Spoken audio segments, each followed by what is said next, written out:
అదో ఆశ్రమం. అమ్మా నాన్న పుణ్యక్షేత్రం లాంటి పదాలు కలిపెట్టిన ఆశ్రమం. ఆశ్రమం అనే మాట పేరుకే కానీ జరిగేదంతా అక్రమమే. అడ్డగోలుగా సొమ్ము వెనకేసుకుంటూ అనాథల్ని మోసం చేస్తూ డోనర్స్ని మాయ చేస్తూ పబ్బం గడుపుకునే వ్యవహారం అది. చోటుపుల్లో ఉన్న ఈ ఆశ్రమంలో జరుగుతున్న అడ్డగోలు వ్యవహారాలపై ప్రైమ్ 9 దృష్టి పెట్టింది. ఈ విషయం తెలియగానే ప్రైమ్ 9పై విషం కక్కటం మొదలుపెట్టారు. కానీ ప్రేక్షకులకు స్పష్టంగా తెలుసు, ప్రైమ్ 9 బట్ట కాల్చి మొహాన వేయదు. టీఆర్పీల కోసం కట్టు కథలల్లదు. వ్యాపార ప్రకటనల కోసం అబద్ధపు కథనాలు ప్రసారం చెయ్యదు. 100కి 100 పాళ్ళు నిజాల్ని, మేం వెలికితీసిన వాస్తవాల్ని పరిశోధించి గ్రహించిన అంశాలు జనం ముందుచుతుంది. ఇప్పుడు అదే చేస్తోంది. అనాథాశ్రమం పేరుతో హైదరాబాద్ సమీపంలో జరుగుతున్న అక్రమాలపై స్పెషల్ స్టోరీ మీకోసం. పేరులో ఆశ్రమం అని ఉంటే సరిపోదు, మాటల్లో అనాథలకు సేవ చేస్తాం అని చెప్పుకుంటే చాలు. వాస్తవంలో అది ప్రతిబింబించాలి. అన్నార్థులకు ఆసరాగా నిలవాలి. ఏ ఆదరణ లేని వారికి భరోసా ఇవ్వాలి. రేపటి మీద ఆశ కల్పించాలి. అదే ఆశ్రమాల విధి. కానీ కొన్ని ఆశ్రమాలుంటాయి, పేరులో అమ్మా నాన్నల్ని, అక్కా చెల్లెల్ని కూడా కలుపుకుంటాయి. కానీ పనుల్లో మాత్రం ఫక్తు రాక్షసత్వం కనిపిస్తుంది. సొమ్ము వెనకేసుకునే స్కామ్లు తప్ప సేవాభావం మచ్చు కూడా కనిపించదు. చాలా మంది భిక్షాటన్ని తేలిగ్గా చూస్తారు, అడుకునే వాళ్ళని ఈసడించుకుంటారు. కానీ అసలైన హీనత్వం ఏంటో తెలుసా? ఏ ఆధారం లేని వాళ్లను అడ్డు పెట్టుకుని సొమ్ము మింగటం, రోడ్డున పడిన దిక్కులేని వాళ్లను ముందు పెట్టి కోట్లు వెనకేసుకోవడం. ఇలాంటి వాళ్లని ఏమనాలి? ఇలాంటి నీచులకి ఏ పేరు పెట్టాలి? ఇప్పుడు మనం చూస్తోంది కూడా ఇలాంటి వాడినే, ఇలాంటి ఆశ్రమాన్నే.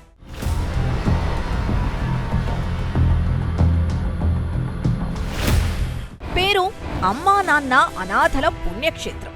భేష్, మంచి పేరు. చౌటుప్పల మీదుగా వెళ్లే వాళ్ళందరికీ ఈ ఆశ్రమం బోర్డులు కనిపిస్తూ ఉంటాయి. చూడగానే డొనేషన్ ఇద్దామా అనేలా ఆకట్టుకుంటాయి. కానీ ఈ ఆశ్రమంలో జరుగుతోందేంటి? దీనికి డొనేషన్లు ఇస్తే సద్వినియోగం అవుతాయా? అసలు దీన్ని నడుపుతోందెవరు? అతగాడి బ్యాక్గ్రౌండ్ ఏంటి? ఎక్కడి నుండి ఎక్కడికొచ్చాడు? ఎంత వెనకేసుకున్నాడు? సాధారణ వ్యక్తి ఓ గురూజీ ఎలా అయ్యాడు?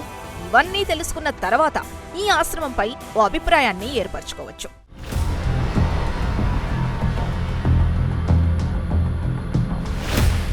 అమ్మా నాన్న అనాథల పుణ్యక్షేత్రం, ఈ 2 పదాల్ని కలిపి వాడటంలోనే ఓ పవిత్రత, నమ్మకం వచ్చేస్తాయని భావించి ఉండొచ్చు.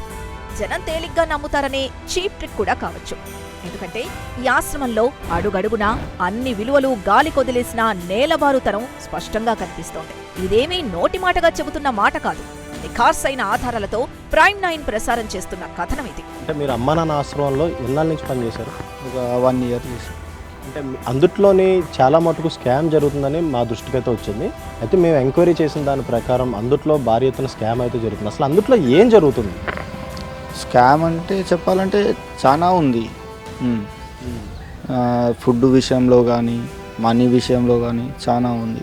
మా పరిశోధనలో ఈ ఆశ్రమం చుట్టూ ఉన్న అనేకానేక అవకతవకలు బట్టబయలయ్యాయి. ఇది పేరుకే అనాథాశ్రమం, కానీ ఇక్కడ జరిగేవన్నీ అక్రమాలే. కూడు గూడు ఇస్తానంటాడు.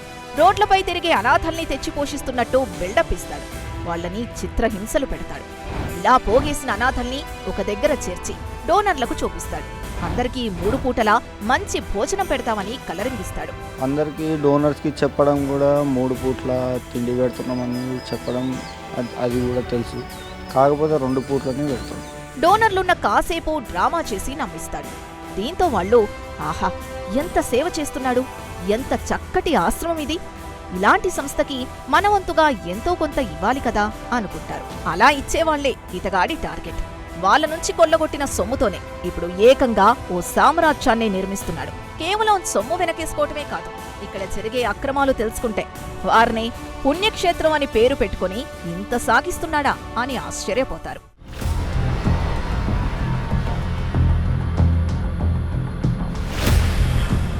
అమ్మా నాన్న అనాథల పుణ్యక్షేత్రం, దీని ఫౌండర్ గట్టు శంకర్. ఇతగాడు చేసే అరాచకాలు అన్నీ ఇన్నీ కావు. రోడ్లపై ఉన్న అనాథల్ని చేరదీసినట్టు కట్టింగ్ ఇస్తాడు. వాళ్ల ఒంటిపై మురికి వదిలించినట్టు కొత్త బట్టలు కట్టి తిండి పెట్టి షో చేస్తాడు.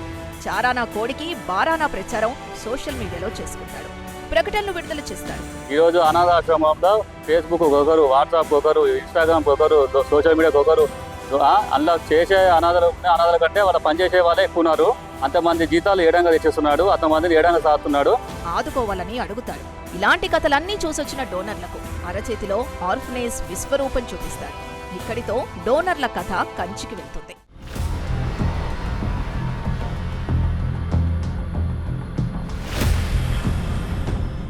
నిజానికి ఆశ్రమంలో ఉండేవాళ్ల సంఖ్య 200-300 మించదు. కానీ 600 మందికి పైగా ఉన్నారని నమ్మబలుకుతాడు. డోనర్స్ వచ్చిన వాళ్ళకి ఎంతమంది అందుట్లో వృద్ధులు ఉన్నారని చూపిస్తారు అసలు? వృద్ధులు అందరు కలిపి 600 అని చెప్తారు. అందులో ఉండేది 300-400 బిలోనే ఉంటారు. ఉదయం టిఫిన్, మధ్యాహ్నం భోజనం, సాయంత్రం భోజనం, మధ్యలో ఫ్రూట్స్. మాటలే కదా, ఎన్నైనా చెప్పొచ్చు. హోటల్ మెనూ చదివేస్తాడు. కానీ అక్కడున్న అనాథలకి ఉదయం పూట పిడికెడు టిఫిన్, మధ్యాహ్నం అరకొర భోజనం అంతే. మరి డోనర్స్ ఇచ్చే రైస్ బ్యాగులు, కిరాణా సరుకులు, డ్రై ఫ్రూట్స్ ఎటుపోతున్నాయి? అందులోని సరుకులన్నీ కూడా బయటికి తీసుకెళ్ళి అమ్ముతారని కూడా మేము చేసిన ఇన్వెస్టిగేషన్లో తెలిసింది. అది కూడా నిజమే, తీసుకెళ్తారు. ఎవరికి తెలియకుండా తీసుకెళ్తారని నైట్ టైం, ఎవరు లేని టైం అని తీసుకెళ్తారు. సరే, సమాజం పట్టించుకోవటం లేదు. ఎవరో ఒకరు ఒక్క పూటైనా తిండి పెడుతున్నారు కదా అనుకుందావా?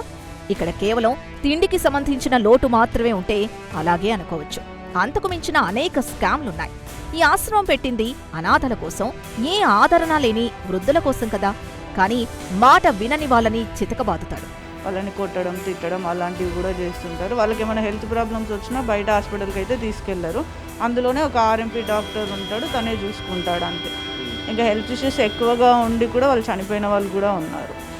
చివరికి వాళ్ళు చనిపోతే ఏం చేస్తాడో, ఎక్కడికి తరలిస్తాడో ఎవ్వరికీ తెలియదు. అల్వాలంటారు, అంబులెన్స్ అంటారు తప్ప ఇదో బ్రహ్మ రహస్యం.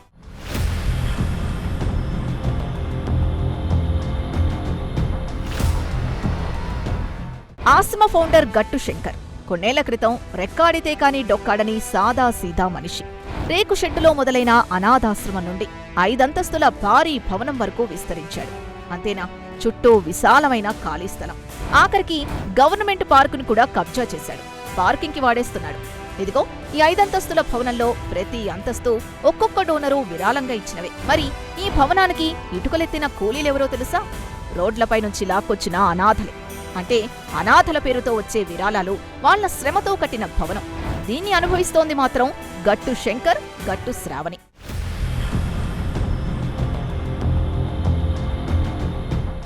ఇక ఆశ్రమంలో పనిచేసే ఉద్యోగుల గోడు చెప్పనలవి కావు.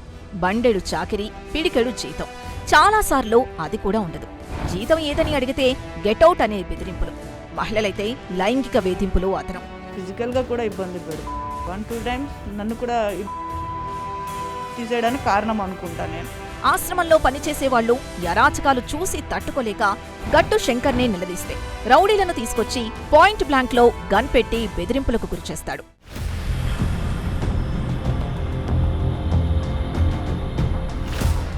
ఒకప్పుడు రోజూ కూలీగా పనిచేసే గట్టు శంకర్ ఇప్పుడు గట్టు శంకర్ గురూజీగా రూపాంతరం చెందాడు. ఈ మార్పెలా జరిగింది? ఇదో పెద్ద కథ. సాధారణంగా ఉన్న శంకరు ఈరోజు బాబా అయ్యాడు. ఎలా అయ్యాడు బాబా? ఇలాంటి వాళ్ళ వల్ల మన హిందుత్వం కూడా ఖరాబ్ అవుతున్నది. ప్రతి ఒక్కడు హిందుత్వానికి విలువ లేకుండా చేస్తున్నారు. ప్రతి ఒక్కరు దేవుడు అంటున్నారు. ఎలాగ దేవుడు అయినా నువ్వు? ఏం మంత్రాలు వచ్చి, ఏం శక్తులు వచ్చా నువ్వు దేవుడు అయినా చెప్పు. అమ్మా నాన్న అనాథల పుణ్యక్షేత్రం ఆశ్రమం ప్రాంగణంలోనే అతిపెద్ద శివాలయ నిర్మాణం జరిగింది. ఈ ఆలయ ఏర్పాటు ఓ పెద్ద స్కామ్.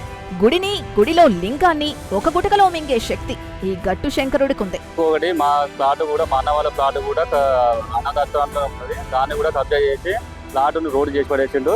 కాబట్టి గుడికొచ్చిన విరాళాలతో కోట్లు పోగేశాడు. ఒక్కో లింగానికి ఒక్కో డొనేషన్ పేరుతో ప్రతిష్ఠ, మళ్లీ అదే లింగానికి మరొక డోనర్ పేరుతో ప్రతిష్ఠ. ఇలా గట్టు శంకర్ ఎంత వెనకేశాడో లెక్క తేలాల్సిందే.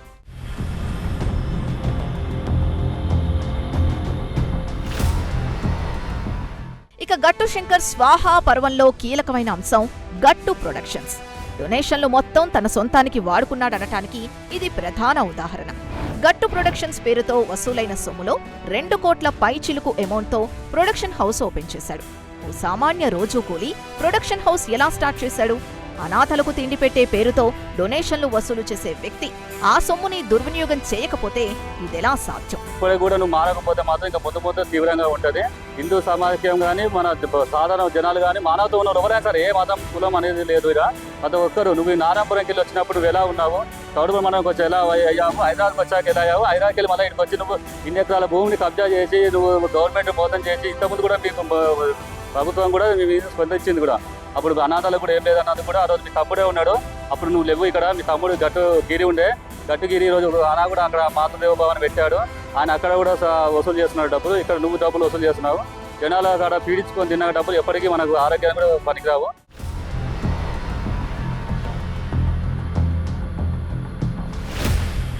అంటే అనాథల పేరుతో వసూలు చేసిన సొమ్ము దుర్వినియోగం చేయటం, వృద్ధుల్ని దారుణంగా ట్రీట్ చేయడం, భారీ భవనాలు, కార్లు, ప్లాట్లు పోగేయటం, ప్రొడక్షన్ హౌస్ పేరుతో కోట్లు తగలేయటం, లైంగిక వేధింపులు, తుపాకీతో బెదిరింపులు, సోషల్ మీడియా ప్రచారాలు ఒకటా రెండా? అమ్మా నాన్న అనాథల పుణ్యక్షేత్రం పేరు పెట్టుకొని గట్టు శంకర్ చేస్తోందేంటి? ఈ అరాచకాల్ని ప్రశ్నించిన మీడియాపై చేస్తున్న ఆరోపణలేంటి? కాస్తైనా సిగ్గుండాలి. అనాథాశ్రమం నడుపుతున్నానని చెప్పుకుంటున్న ఈ మనిషి చేస్తున్న పనుల్లో జవాబుదారీతనం ఏది? ఇలాంటి వాళ్లకి చట్ట ప్రకారం చెక్ పెట్టాల్సిందే. ఈ కథనాల వరుసలో ఇది మొదటిది మాత్రమే. ఇలాంటి మరిన్ని కథనాలతో ప్రైమ్ 9 మీ ముందుకు రానుంది.